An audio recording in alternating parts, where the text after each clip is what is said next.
In this video, you will learn how a lawsuit begins. A complaint or petition is the document that starts a lawsuit. The complaint usually comes in 4 sections. First, the caption. Second, the body, which contains law and facts. Third, prayer for relief. And fourth, verification. The first section is called the caption and includes the parties of the lawsuit. If you are the person suing, then you are the plaintiff. The person you sue is called the defendant.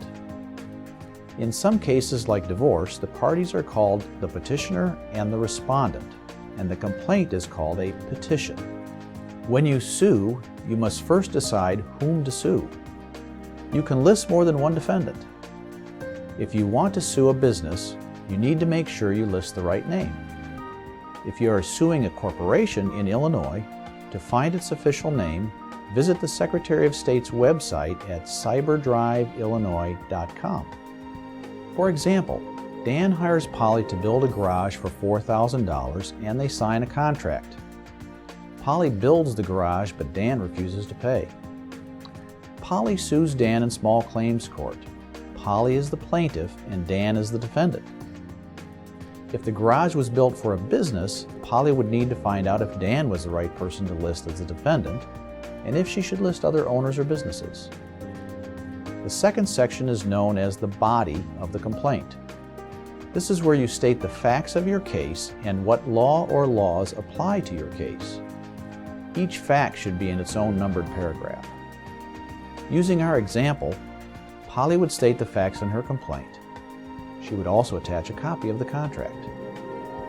The third section of the complaint is known as the prayer for relief. This is where you tell the court what you want.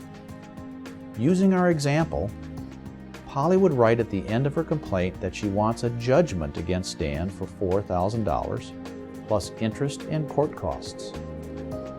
Remember to ask for everything you want in the complaint.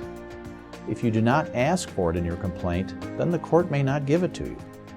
Please note that the court cannot always give you what you want. The court can only give you what the law allows. Finally, your complaint should be verified. This is a signed statement that you believe the facts you put in the complaint are true. For more information on how to start a lawsuit, talk with a lawyer, ask your local circuit clerk's office, or visit IllinoisLegalAid.org.